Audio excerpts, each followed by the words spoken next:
Amu TV, the stories behind the scenes. Amu TV.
ولا تموتن إلا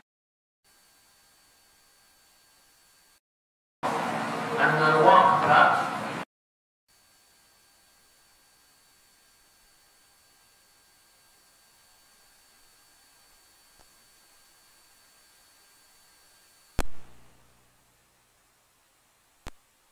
أن الوقت في الإسلام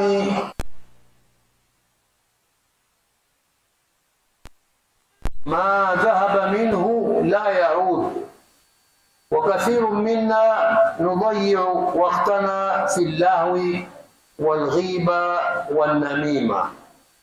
وقد بين النبي صلى الله عليه وسلم أهمية الوقت، فقال عليه الصلاة والسلام: نعمتان مغبون فيهما كثير من الناس، الصحة والفراغ. وقد أقسم الله سبحانه وتعالى بالوقت لينبهنا إلى أهميته، فقال تعالى: والعصر إن الإنسان لفي خسر إلا الذين آمنوا وعملوا الصالحات وتواصوا بالحق وتواصوا بالصبر. وفقني الله وإياكم لما يحب ويرضاه، واستغفر الله العظيم لي ولكم فاستغفروه إنه هو الغفور الرحيم والبر الكريم. Hiyo insha Allah wa taala katika hotuba yetu ya juma hili tutazungumzia kitu kimoja ambacho ni muhimu sana kwa binadamu kuliko zingine zisaliezo zote, na Mwenyezi Mungu Subhanahu wa Ta'ala kitu hiki hakutofautisha baina ya watu wote au sote metupa kila mmoja katika sisi. Ukiza kushakushopoka matumboni kwa mamako tayari umeze kupoa fungu lako, na kadhalika kwa kiwango ni hiko hiko, yani nakusudia wakati muda Mwenyezi Mungu Subhanahu wa Ta'ala, mtu aliyoko magharibi, aliyoko mashariki, kusini, kaskazini, muda wake ni ule ule, saa 20 kwa yoyote, kila siku saa 20, hauzidi hazipungui, ni hizo hizo. Tazidi pengine za mchana zingie kwenye usiku, za usiku zingie kwenye mchana, lakini saa ni hizo hizo, kwa mwanamume, kwa mwanamke, kwa mtu mzima, kwa kijana, muda wake wa siku ni saa 24. Na Mwenyezi Mungu Subhanahu wa Ta'ala ametupangia, kwa kuwa hii ni neema kubwa na ni neema muhimu, binadamu alihitaji apewe mwongozo na Mwenyezi Mungu Subhanahu wa Ta'ala jinsi gani ataitumia neema hii. Ndipo Mtume sasa akatuambia ni'matani maghbunun fihima kathiru minan nas, as-sihhatu wal faragh. Kuna neema mbili katika neema ambazo Mwenyezi Mungu Subhanahu wa Ta'ala amewapa waja wake, watu wengi huhadaika, yani hawafaidiki na neema hizo. Nazo ni as-sihha, kwanza ni afya, la pili ni al-faragh, muda, kuwa na wakati.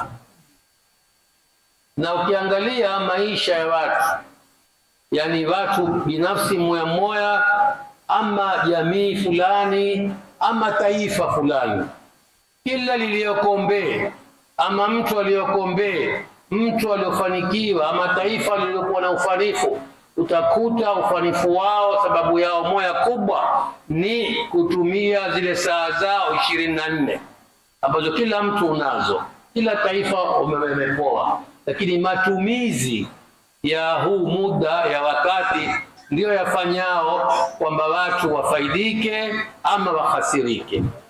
Na Mwenyezi Mungu Subhanahu wa Ta'ala ametuhadidia, ametuwekea mipango yake, tuambia mathalan wa idha nudiya lis-salati min yawmil jum'ati fas'au ila dhikrillahi wa dharul bay'. Unapoadhiniwa siku ya Juma swala ikiwa tayari, basi fas'au ila dhikrillah, tapiliani haraka mkahudhurie utayo Mwenyezi Mungu, mkahudhurie swala ya Juma na khutba ya Juma. Kisa kwenye sura hiyo tuambia fa idha qudiyatis salatu fantashiru fil ardi wabtaghu min fadlillah. Ni wakati wa ibada Mwenyezi Mungu ametuwekea wakati kadhaa mtafanya ibada. Pia akatuambia ibada ikikoma, fa idha qudiyatis salatu fantashiru fil ardi wabtaghu min fadlillah. Ibada ikikoma basi tatawanyika nani, kila mmoja akilepa kuekelea katika ardhi, mkafanya nini? Mkateze bao, kaangalie sinema, la wabtaghu min fadlillah, mwende muizengee, muitabilie fadhila ya Mwenyezi Mungu Subhanahu wa Ta'ala. Mwenyezi Mungu hapoetei pale uliopo, yeye ndio Razak, lakini nidhamu yake hafuati ile mambo ya kumwakiza mtu mpaka kanwani. Sharuti mtu atie matakuro yake na yeye Subhanahu wa Ta'ala muafikie kumpa kile ambacho alikuwa amempangia kumpa. Kwa hiyo Mwenyezi Mungu ametupangia wakati ni kutumia kwa ibada, baada ya ibada ni kwenda kuangalia maisha yake mtu. Kadhalika katika wakati Mungu alitulazimisha tuutumie hata kama hatutaki, ni wakati wa kulala. Katuambia waja'alna naumakum subata wa min ayatihi manamukum bil-laili.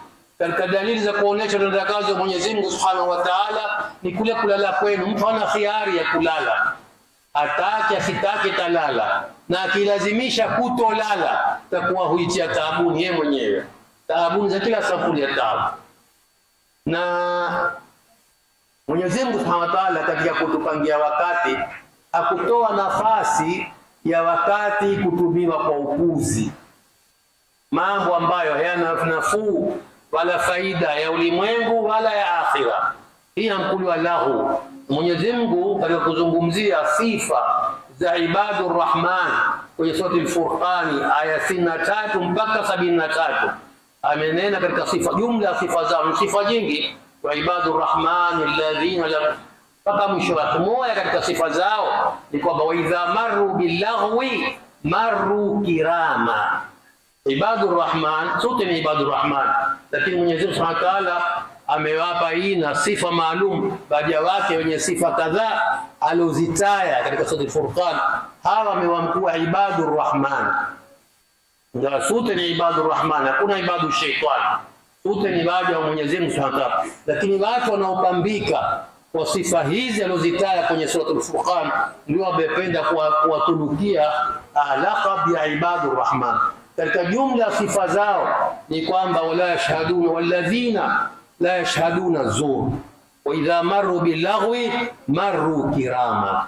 Katika jumla sifa za ibadur rahman ni kwamba wao la yashhaduna zur, hawashuhudii mambo ya batil. Kushuhudia yani ni mtu amekwenda makusudi mahsusi kwa kuangalia mambo ambayo ya batil, yasiyokuwa na wema wala uzuri wowote, si wema wa kilimwengu, si wema wa kiakhira. Hiyo wala yashhadu. Pili, wa idha marru billaghwi marru kirama. Na ikitokea kwa fudfa katika kwenda kwao, kuzunguka kwao, marru billaghwi, wakapita mahala penye upuzi. Lahwi ni upuzi, mambo yasiokuwa na maana, mambo yasiokuwa na thamani yoyote, mambo ambayo hayapo kwenye ulimwengu wala hayamo katika akhira. Wao marru kirama, wakipita upita wakiheshimu, upita kwa kupotea ndia wakapita, lakini wakipita wakiona ni upuzi hunu maru kirama, hawashangai, hawasimami kwa hetu angalie kuendeleani ukisa kuona huu ni upuzi maru kirama, kupita wakiheshimu nafsi zao. Manake ina maana mtu ambao atakwenda kutumia wakati wake kwa mambo ya lahu, mambo ya upuzi, ni kwamba hakuiheshimu nafsi yake. Wewe binadamu, na Mwenyezi Mungu ametuambia laqad karramna bani Adam, wanadamu tumitukuza. Hata hayawani, angalia hayawani, hapotezi wakati wao bure bure. Ima utamuona ndio kuzengia kula, ama ndio kumsondesha mwanawe, ama amechoka kimbilia zizini ndio kapumzike. Umuone hayawani kupoteza wakati wake ovyo ovyo. Sawa, binadamu ambao Mungu amekupa sifa laqad karramna bani Adama, huu wakati ambao Mungu amekupa kwa huu thamini, huu jali, kwa kupoteza ovyo ovyo, ambapo wakati ndio rasilimali ya mtu. Rasilimali ile capital, chanzo cha mtu atumiacho kufanyia biashara. Sasa capital ikipotea utabakia faida? Hakuna capital, hakuna, imekuwa na upepo. Faida hiyo kutoka wapi? Kwa hiyo tutanabahi sana yule swali la wakati na hakuna zama toka mwanadamu aishi kwenye ardhi hii ardhi mtuaishi leo, hakuna zama zimetokea za kupoteza wakati kama zama hizi zetu. Hii ya mkuli wao 21 century, karni ya 21, ndio karni ambayo mwanadamu amekosa kabisa kuthamini wakati wake, kutumia yani kiholela kabisa, na zitu ambazo za kutupotezea wakati bila faida, bila maana, zimekuwa zingi, na kila kuchapo huzuka zipia. Toka kumeingia hizi simu, tanguliwa simu tamba ama simu janja, zile smartphones, watu ni nadira sana kwamba atapatikana mtu hapotezi wakati wake kwa upuzi. Ni wachache sana. Kabla miaka miwili labda mitatu ilikuwa shio bendera ni WhatsApp. Sasa WhatsApp imekuwa mashapu, yani haina thamani tena kama ilivyokuwa. Sasa iongo zao ni TikTok ndio iongo zao, na utakuta watu hutumia masaa katika kuangalia TikTok. Manake ni kama ambao ina mvuto maalum wa ziada. Yani ukitaka kufunga itatokeza mwingine, wewe humzengei, kutokeza yenyewe. Ngoja nangae na hii. Ukishtuka wewe saa zimekwenda, ukufanya yabo, maana umri wako umezea kupungua. Umri umepungua na huna ulilofanya. Una moyo ulilofanya, unapoteza wakati wako. Katika hizi zitu tumekuwa kupoteza sana nyakati zetu. Na hakuna kitu cha thamani kama wakati. Na ndio Mwenyezi Mungu Subhanahu wa Ta'ala akaapa kwa wakati. Mwenyezi Mungu akiapa kwa chochote akiapa tunachukua pia kuonesha mtakutanabahisha umuhimu wa kile kitu ambacho amekiapia. Katika jumla ziapo za Mwenyezi Mungu Subhanahu wa Ta'ala alizoapa, ameapa kwa wakati mara mbili. Ameapa kwa wakati kwanza kwa jumla, alipotuambia wal asri innal insana la fi khusr. Ameapa kwa wakati kwa jumla, kisa akaapa kwa mafungu kadhaa katika wakati, wal fajri wal duha wal layli wa halumma jara. Yani yote yangu tutanabasha kwamba tanabahini huu wakati ni kitu ambacho kwamba thamani yake ni kubwa kiasi kwamba mimi Mola wenu nimeteua kuapa kwa kutumia nyakati mbalimbali. Yote ni kutanabahisha na kukumbusha kwamba huu wakati msiupoteze ovyo ovyo. Wakati ndio kitu ambacho kikizidi hupungua. Kila kikizidi hupungua. Yani wewe mathalan ufanya sherehe ya kuzaliwa kwako ya mwaka wa 71 mathalan, una habari kwamba nyaka zako za kuishi duniani ndio zimepungua. Sasa mtu kweli ufurahi kupungukiwa na siku zake za kuishi kila mwaka za kuishi duniani. Sasa wewe kipungua ufanya sherehe na gharama, usherekea kupungua kwa wakati wako, kweli ni busara hiyo? Sisi ni watu kwa tuwetewano kulingana mambo ya sisi kwa wastaarabu yao kwa wenyewe, wengine hayatufai. Hatusilii kabisa. Nani mambo yamekuwa yuzi tu. Tukiinukia hatuizi ondoa. Sasa yao imekita mpaka watu kusikia kwenda kutukua mikopo. Allah haula. Kutukua mkopo ataka kufanya birthday ya kukata kwa shoka. Basi hiyo siku moja atatumia zote zile kisha talipa nyezi ungia kutoka hiyo kukatiwa. Ziwapi watu waweze kuitafunia hakuna tena utabaki kufanya tatokea mwendo utafanya kubwa zaidi kuliko lako. Kwa hiyo mambo mengine ni upuzi, mambo kama ni upuzi. Mimi na insist na natilia mkazo katika swali la matumizi ya simu, namna ambavyo hupoteza wakati wa watu, kuharibu mambo pia, alaka za watu haribika, majumbani mambo hayendi sawa, kazini mambo hayendi sawa. Mtu wa kazi yake mwenyewe lakini akawa kahujuru angalia simu hakuna na kitu kiko lakini imemgia matoni ile starehe kuangalia hakuna bwana tuliko sina pole sina kazi yake bali pale duka lake hakuajiriwa duka lake lakini sasa imekuwa kuna ule uraibu wa teknolojia uraibu wa mambo ya simu hizi zipindi hizo za kuna social media zimezidi kutenganisha watu wamezidi kutengana badala ya kukaribiana hakuna wakati pamoja hata wakati zao baraza moja kila mmoja mmoja kwenye ulimwengu wake ushe yake nyumba moja wakati wa TV kwenye TV moja ikizidi mtu nagongi mno TV mbili sasa yao nyumba moja kwa idadi ya ziko zilizoko kuna simu wakubwa watoto kila mmoja simu na kila mwenye simu una ulimwengu wake tofauti na mwingine taki kusikia ni yeye mezama hapo hata mtu atakwambia mtu chakula tayari ile sauti pia kuzitoa ndiye tamwandikia chakula tayari au namna hiyo au taka kuutauliza taandika ule yani unaona kule kuinuka kwenda pale umwambia mwende kwamba haya bwana chakula tayari huona kazi na ile ni katika maingiliano na matangamano na watu karibia semezidi kukata watu ambao hankulio ni social media mitandao ya kijamii imezidi kuwa hayaunganishi watu hayaweti watu pamoja na bidhabti nitakutanabarisha swala zijana bidhabti zijana atakawahiwe katika jamii yetu zijana haenda mahala ambapo si pazuri kwa zijana si mambo ya simu tu kwani hapo Forodhani saa 4 za usiku zijana haziabalighi ufanya nini Forodhani sana jana wale si chokora kwamba hawana kwao kila mmoja kwao ndio kulala lakini nini wazee washughulishie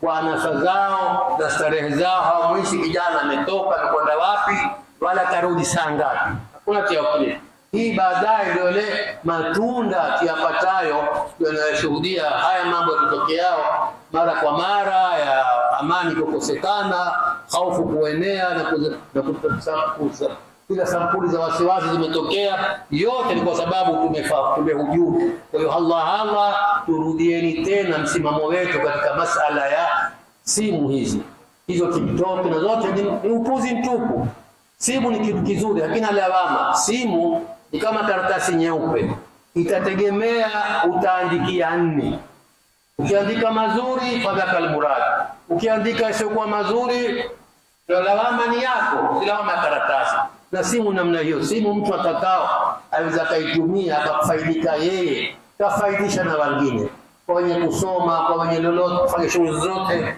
kuongeza maarifa ni njia rahisi sana mtu hana udhuru kwa wakati huu kwa mimi siyui tasofayuaie baada una simu lugha hiyo utapata kile ukizengeaje lakini wengi wetu kiwa sisute lakini wengi wetu kutumia simu hizi kwa namna ambayo isiyokuwa na faida yoyote bali ni hasara kachela yangu utapata madhambi utaangalia mambo maufai kuangalia utasikiza maneno ambayo kwamba hustasikiza kwamba utasengeje wendani wako mambo kadha wakati kwa hiyo tuwe na hadhari na hao walozumbua simu tayari wametanabahi madhara ya simu ule mwenye kiasi kikubwa katika mambo ya internet ina nimetoka vijana zake mnapiga marufuku wasiangalie wasitumie kwa ajili gani yende mvumbuzi wa hizo lakini ambia hakuna kuangalia nchi kadha za Ulaya sasa yao zimepiga marufuku kutumia kutumia mambo ya internet kusomeshia vijana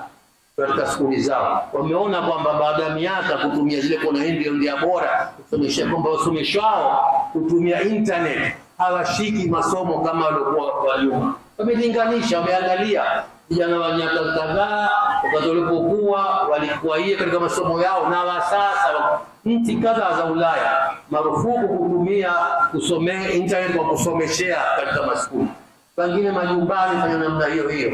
Kwa kumaliza, kuna kisa cha mwanamke mmoja Muhindi, alikuwa ni mwalimu wa skuli. Walipoa wanafunzi kazi ya insha, kuandika composition, wakaandika, na baada ya kuandika zikapewa walimu wengine kusahihisha, kumaki ile composition.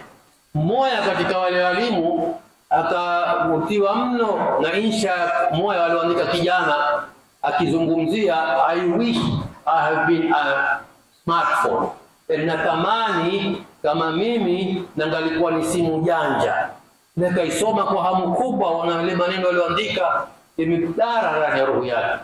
Akakisikia mwisho kitanabai alioandika binti yake yeye ni mamake.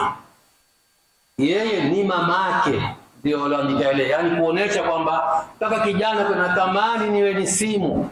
Alipoenda kumuuliza kwa nini nataka kuwa simu, nga simu hushikwa na baba, mama huishika, huitia akilini, ikikosa chaji hutiwa chaji. Mimi niko siti akilini, shughuli za khairi wala la shaniko tu kama hayawani, au pengine hayawani zingatiwa zaidi kule. Kwa hiyo haya ni baadhi ya madhara ya simu, kukata ule uhusiano baina ya wazazi na watoto. Watu wa majumbani, mke na mume hawana alaka.